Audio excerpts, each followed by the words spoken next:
Hello everyone, welcome to Engineers Wallah. इस particular video में हम लोग बात करेंगे एनएचपीसी 2023 के complete detail syllabus for civil engineering के लिए। तो सिविल इंजीनियरिंग का जो सिलेबस है या पैटर्न है वो same to same SSC JE जैसा ही है। सेम कट ऑफ मार्क्स के अगर देखेंगे तो कट ऑफ मार्क्स भी लगभग ऐसी रही है जैसी एसएससी जेई में रहती हुई आई है। तो यहाँ पे आपका जो एग्जाम पैटर्न है, जैसे कि अगर मैं बात करूंगा एसएससी जेई में तो 100 मार्क्स का टेक्निकल होता है, 50 मार्क्स की रीजनिंग, 50 मार्क्स का आपके पास में जनरल अवेयरनेस रहती है प्री एग्जाम की। लेकिन वहां मेंस एग्जाम भी होता है। यहां पे सिर्फ एक ही एग्जाम होगा एनएचपीसी के अंदर। 140 मार्क्स का टेक्निकल रहता है, 30-30 मार्क्स की जनरल अवेयरनेस और रीजनिंग, यानी कि टोटल 200 मार्क्स का आपके पास में रहता है। और इसका डिटेल वीडियो जरूर आप लोगों ने इसी चैनल के ऊपर देख लिया होगा।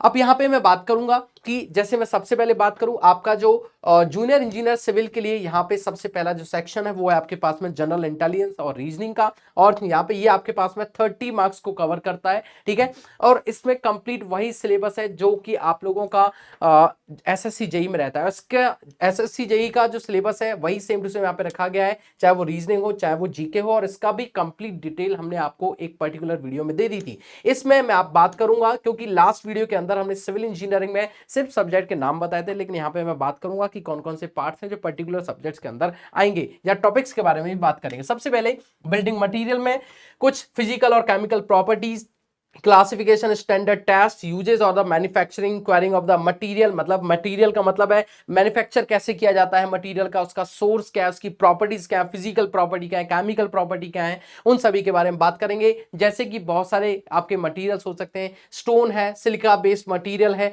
जैसे कि आपके पास में ब्रिक्स होती हैं, टाइल्स वगैरह होती हैं, ये सारी चीजों के बारे में। उसके बाद में आपके पास सीमेंट है, पोर्टलैंड सीमेंट की स्पेशली बात होगी, एस्बेस्टोस प्रोडक्ट, या फिर यहाँ पे आपके पास जीआई सीट वगैरह जो होते हैं, इन सभी के बारे में बात की जाएगी। Timber, would based product, timber हो गया, प्लाईवुड हो गया, वेटन वुड वगैरह, लेमिनेट्स, बिटुमिनस मटेरियल हो गया आपका, कोल तार हो गया आपका, या फिर कह सकते हो आप लोग पेट्रोलियम प्रोडक्ट जो होते हैं उनके बारे में बात की जाएगी। पेंट, वार्निश, डिस्टेंबर, ये सभी आपके पूछे जाएंगे बिल्डिंग मटेरियल के अंदर। एस्टिमेशन कॉस्टिंग में आपके पास वैल्यूएशन भी है, एस्टिमेशन कॉस्टिंग भी है। तो आपके पास टेक्निकल टर्म्स कौन कौन सी होती हैं, analysis of rate, methods and unit of the measurement के बारे में बात होगी। RCC work, shuttering work, measurement कैसे होता है, कौन सी यूनिट्स होती है मेजरमेंट की। फिर वैल्यूएशन की बात आएगी तो वैल्यूएशन में भी बात आएगी, टेंडरिंग क्या होते हैं, या फिर आपके वर्क आएंगे तो पैटी वर्क क्या है, मेजर वर्क क्या है, इन सभी के बारे में डिस्कशन किया जाएगा, ठीक है। उसके बाद में short line, long line method, ये सारी चीजें आपसे यहाँ पे डिस्कस की जाएंगी इन द एस्टिमेशन कॉस्टिंग। और एक चीज और ध्यान रखिएगा, कई बार सीपीएम पॉइंट का भी कुछ पार्ट यहाँ पे पूछ लिया जाता है, क्लियरली मेंशन नहीं होता बट पूछ जरूर लिया जाता है, ठीक है। तो यहाँ पे ध्यान से देखेंगे तो जितने भी आपके पास में सिविल इंजीनियरिंग स्ट्रक्चर होते हैं उनकी calculation, item of the work, उनका मेजरमेंट के ऊपर क्वेश्चन पूछे जाएंगे, जैसा कि दिखाया गया है। Earth work, brick work, RCC work, shuttering, timber work, painting, flooring, plastering, boundary wall, brick welding, water tank, septic tank, water bar bending schedule. उसके बाद में सेंटर लाइन मेथड है, मिड सेक्शन फॉर्मूला है, ट्रेपेजोइडल फॉर्मूला, सिम्पसन 1/3 रूल होते हैं। ये सभी चीजें आपसे एरिया वगैरह कैलकुलेट करने के लिए, एरिया और वॉल्यूम कैलकुलेट करने के लिए इन फॉर्मूलों का इस्तेमाल किया जाता है, जैसे कि मिड सेक्शन हो गया, ट्रेपेजोइडल फॉर्मूला, सिम्पसन 1/3 फॉर्मूला, इन सभी के बारे में बात की जाएगी। देन उसके बाद जब वैल्यूएशन का हम लोग डिस्कशन करेंगे तो वैल्यूएशन में value and cost, scrap value क्या है, सल्वेज वैल्यू क्या है, एसेस्ड वैल्यू क्या है, सिंकिंग फंड क्या होता है, डेप्रिसिएशन क्या है, ऑब्सोलेंस क्या है, method of the valuation. Even ये जो वैल्यूएशन वाला पार्ट है काफी ज्यादा इंटरेस्टिंग होता है और यहां से क्वेश्चन एग्जाम में ज्यादा पूछे जाते हैं in the estimation costing subject and valuation. Next subject की बात करेंगे सर्वेइंग, एक बहुत ही स्कोरिंग और काफी आसान सब्जेक्ट है। सर्वेइंग में आपके पास कंप्लीट यहां पे दिखाया गया है, लास्ट तक अगर आप जाएंगे तो एडवांस सर्वेइंग इक्विपमेंट के बारे में भी बात की गई है। जैसा कि यहाँ पे बात करूंगा तो basic fundamental of the surveying, linear measurement, compass surveying, या फिर एंगुलर मेजरमेंट इसको कह सकते हैं, ट्रैवर्स सर्वेइंग। ट्रैवर्स सर्वेइंग के अलावा आपके पास में टेलीस्कोपिक सर्वेइंग होती है, या फिर टेलीस्कोप के बारे में बात कर सकते हो आप, या फिर आपका टैक्योमीटर होता है, टैक्योमेट्रिक सर्वे भी होगी इस जगह पे आपकी। टैक्योमीटर के अलावा लेवलिंग होगी आपकी, थियोडोलाइट होगी, थियोडोलाइट सर्वेइंग आपकी होगी। दैन उसके बाद में हिली रेज पे कैसे हम लोग सर्वेइंग करते हैं इसके बारे में डिस्कशन किया जाएगा। लेवलिंग काफी इंपॉर्टेंट सब्जेक्ट है और सॉरी इंपॉर्टेंट चैप्टर है, इसके बारे में डिस्कशन होगा।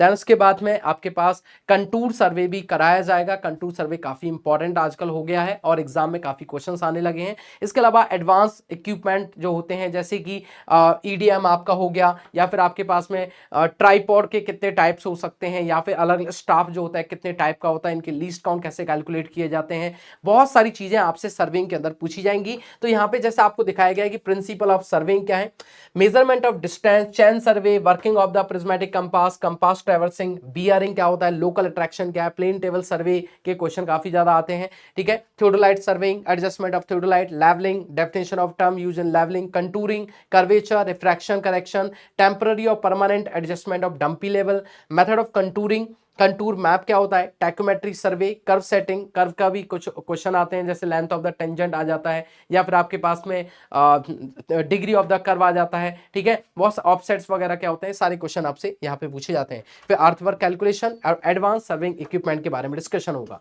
सॉइल मैकेनिक्स में दो पार्ट यहाँ पे हैं। पहला आपके पास में है सॉइल मैकेनिक्स के अंदर जैसे हम लोग इसको जब जियोटेक कहते हैं तो वहां पे आपके पास में सॉइल मैकेनिक्स और फाउंडेशन दोनों आती हैं, लेकिन यहाँ पे अगर मैं बात करूंगा सिर्फ सॉइल मैकेनिक्स के बारे में यहाँ पे बात की गई है, लेकिन आपसे फाउंडेशन के क्वेश्चन भी पूछे जाएंगे जैसे कि origin of soil, phase diagram, जैसे 3 फेज और 2 फेज डायग्राम्स होते हैं, डेफिनेशन, वॉइड रेशियो क्या है, पोरोसिटी क्या है, degree of saturation, water content, specific gravity of soil grains क्या है, यूनिट वेट क्या होता है, density index, relationship of the different parameters जमीन के बीच में आपस में, जैसे वाटर कंटेंट है या फिर degree of saturation, porosity, void ratio, इन सभी के बीच में क्या इंटर रिलेशंस होते हैं, इनके बारे में भी काफी क्वेश्चंस पूछे जाते हैं। देन उसके बाद में ISI सॉइल क्लासिफिकेशन, सॉइल का क्लासिफिकेशन कैसे किया जाता है IS कोड के अकॉर्डिंग, प्लास्टिसिटी चार्ट उसका, परमेबिलिटी आएगा, परमेबिलिटी मतलब कॉफिशिएंट ऑफ परमेबिलिटी हो गया, डिटर्मिनेशन कैसे निकालते हैं COP का मतलब कॉफिशिएंट ऑफ परमेबिलिटी का, अनकन्फाइंड और कन्फाइंड एक्विफर क्या है, आपके पास डक्ट्स एक्विफर के बारे में क्वेश्चन होगा, effective stress, quick sand,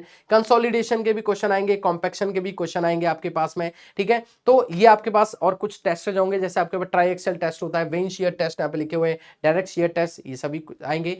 then soil compaction में laboratory compaction test, maximum dry density and optimum moisture content, earth pressure theories, active and passive earth pressure theories, bearing capacity of soil, plate load test, standard penetration test। मतलब कि ऐसा कुछ भी नहीं है जो SSC JEE में आता है और यहाँ पे आपको कवर नहीं किया गया है। देन उसके बाद हाइड्रोलिक्स में बात करेंगे तो हाइड्रोलिक्स में भी सेम वही चीजें हैं जो आपके SSC JEE के अंदर है, मतलब कि सबसे पहले fluid properties, basic fundamental of fluid, fluid properties, then उसके बाद में फ्लूइड स्टैटिक जिसमें प्रेशर के बारे में भी हम लोग बात करेंगे। ठीक है, और जो आपके पास इक्विलिब्रियम बॉडीज के बारे में बात की जाती है, मेटा सेंटर के बारे में बात की जाती है। देन उसके बाद में धीरे धीरे फ्लूइड काइनेमेटिक के बारे में बात होगी, फ्लूइड डायनेमिक के बारे में भी बात होगी, डायनेमिक के प्रिंसिपल जैसे कि आपका वेंचुरीमीटर हो गए और आपके पास में ऑरिफिस मीटर हो गया, पिटॉट ट्यूब हो गया, इनके बारे में भी डिस्कशन होगा, बर्नौली इक्वेशन होगी, आपकी कंटिन्यूटी इक्वेशन होगी, इन सभी के बारे में डिस्कशन होगा।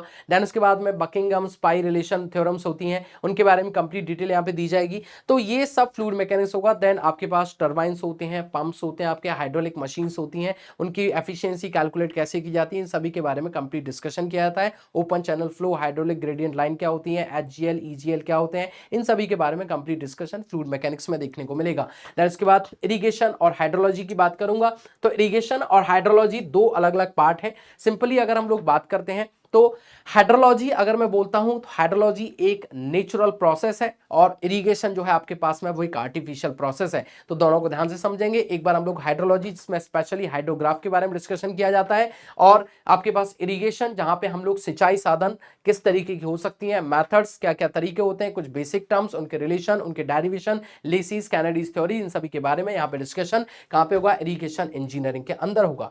देन ट्रांसपोर्टेशन की बात करेंगे तो यहाँ पे हाईवे भी होता है, ट्रैफिक इंजीनियरिंग भी आपकी आती है। ठीक है, इवन रेलवे इंजीनियरिंग भी यहाँ पे पूछ ली जाती है। तो हाईवे इंजीनियरिंग में cross sectional element, geometric designs, type of payments, payment materials आपके पास कौन कौन से हैं, एग्रीगेट और बिटमन के बारे में यहाँ पे डिस्कशन होता है, हालांकि BMC में भी आप पढ़ते हो इसको।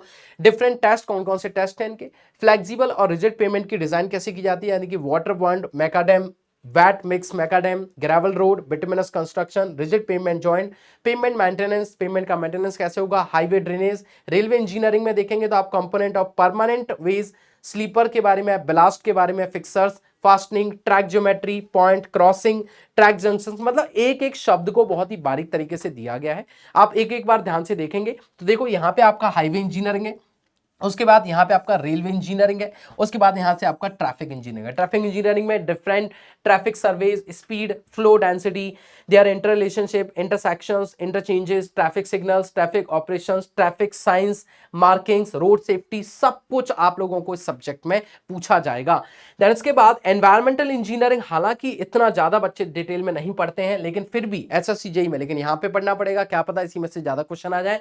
तो एनवायरमेंट इंजीनियरिंग में quality of water, source of water supply, purification of water, distribution of water, need of sanitation, sewage system, circulation, circular sewer, oval sewer, sewer appurtenances, उसके बाद में sewage treatment, surface water drainage, solid waste management का part भी यहाँ पे दिया गया है, जिसमें आपको type, effect and engineered management system के बारे में बात होगा, एयर पॉल्यूशन, नॉइज पॉल्यूशन, दोनों के बारे में पूछा जाएगा। अब जो नेक्स्ट पार्ट है स्ट्रक्चरल इंजीनियरिंग, जिसमें आपका आरसीसी है, सोम है, टॉस है, स्टील है, सब कुछ आ जाएगा। तो सबसे पहले स्ट्रक्चरल इंजीनियरिंग की अगर मैं आपसे बात करता हूं, तो यहाँ पे theory of structure, theory of structure में आपका सोम और टॉस दोनों पार्ट हैं। मतलब कि सोम जिसके अंदर आप लोग क्या पढ़ते हो, basic definitions of the stress and strain, ठीक है, उसके बाद में इनके रिलेशनशिप, कॉफिशिएंट्स पढ़ते हो, उसके बाद में धीरे धीरे आपका पूरा पूरा चैप्टर चलता है, शियर स्ट्रेसेस क्या होते हैं, ठीक है, कॉलम्स क्या है, बीम्स क्या है, इनके बारे में कंप्लीट बात चलेगी, ठीक है, उनका एसएफडी बीएमडी कैसे बनते हैं, स्लोप डिफ्लेक्शन कैसे निकाला जाता है, इन सभी के बारे में डिटेल चलती है।